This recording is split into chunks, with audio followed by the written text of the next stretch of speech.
16 fragments, mounted, lit and venerated as sacred.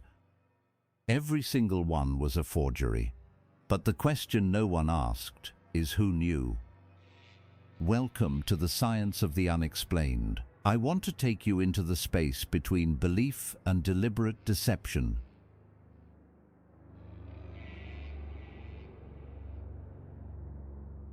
In 2018, the Museum of the Bible in Washington, D.C.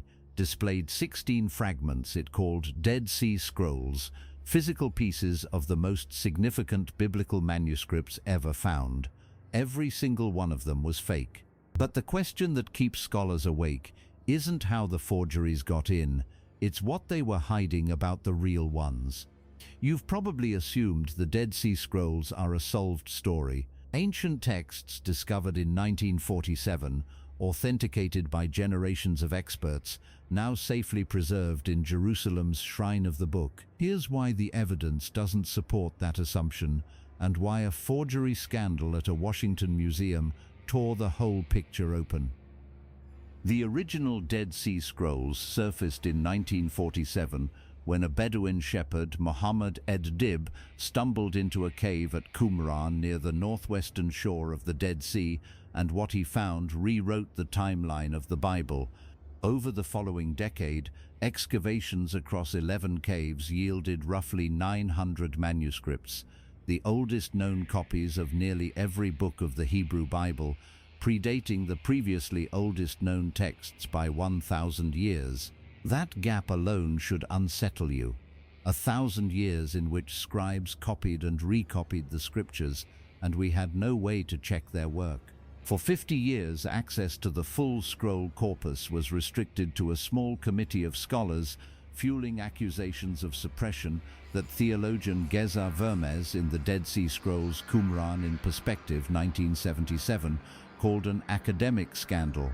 The scrolls were finally opened to all researchers in 1991, but by then a secondary market had emerged, and not everyone selling fragments was selling something genuine. Between 2009 and 2014, a wave of previously unknown scroll fragments appeared on the Bethlehem antiquities market.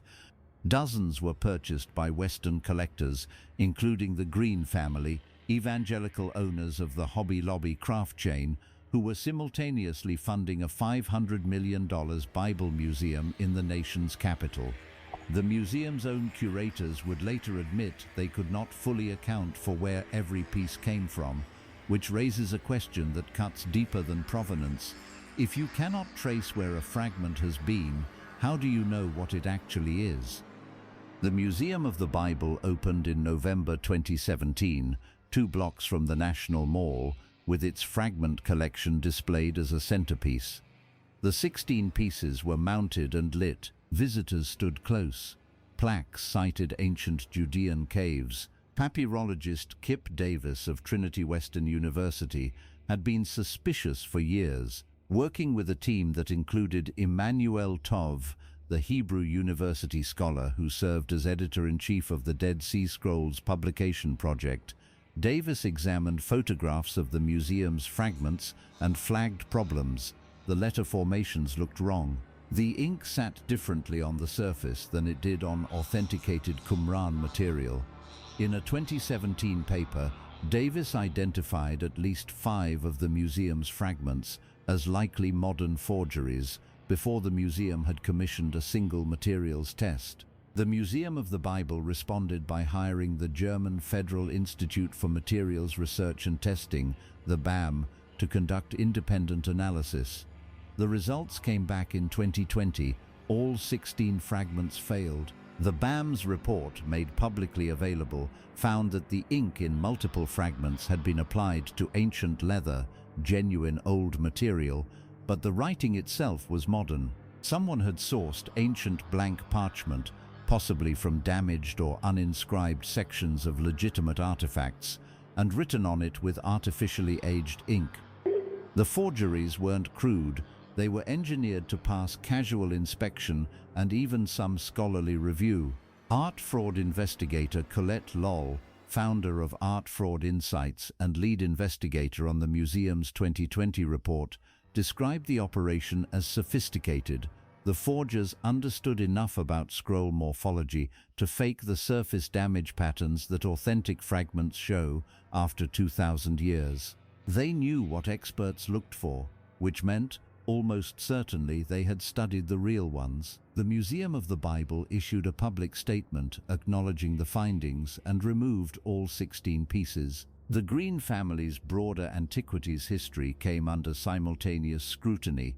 In 2017, the U.S. Department of Justice had already required Hobby Lobby to forfeit 5,500 ancient Iraqi artifacts purchased illegally and pay a $3 million fine.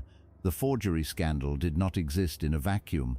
It existed inside a pattern, and that pattern pointed back toward the same Bethlehem antiquities market that had supplied fragments to at least 5 other institutions, including fragments now sitting in university collections whose authentication status remains unresolved. Here is where the story stops being about one museum and starts being about all of us.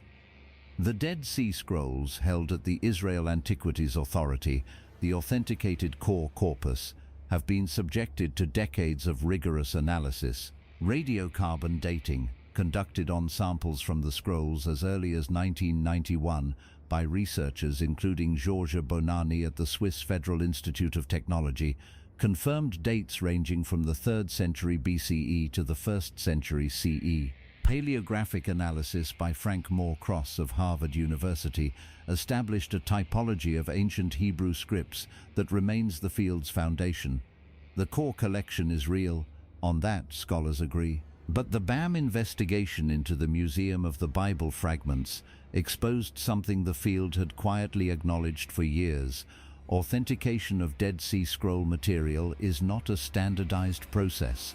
There is no universal protocol. Different institutions have applied different methods, with different thresholds for what counts as proof. Arstein Justnes of the University of Agder in Norway has been cataloguing what he calls the post-2002 fragments, pieces that appeared on the market after the Qumran cave excavations were officially closed, and his running tally, published through the Lying Pen of Scribes project, currently lists over 70 such fragments at institutions worldwide whose authenticity is either unconfirmed or actively disputed. Justnes's position, stated plainly in a 2015 paper co-authored with Arstein Justnes and Torleif Elgvin, is that the burden of proof has been inverted. Buyers accepted fragments as genuine unless proven fake, rather than requiring proof of authenticity before purchase. That inversion created a market, and markets create incentives. The deepest problem is one that material science alone cannot solve. Carbon-14 dating can confirm that leather is ancient. It cannot confirm that the text written on it is ancient.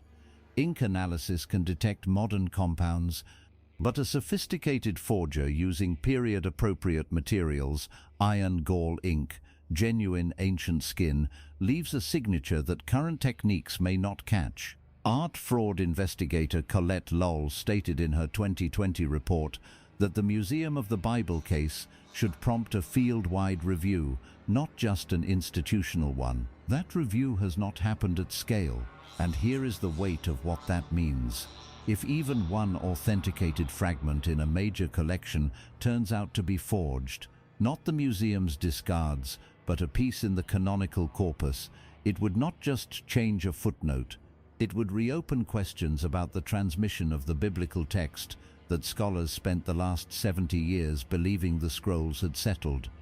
What the Museum of the Bible scandal actually revealed is not that one institution was careless.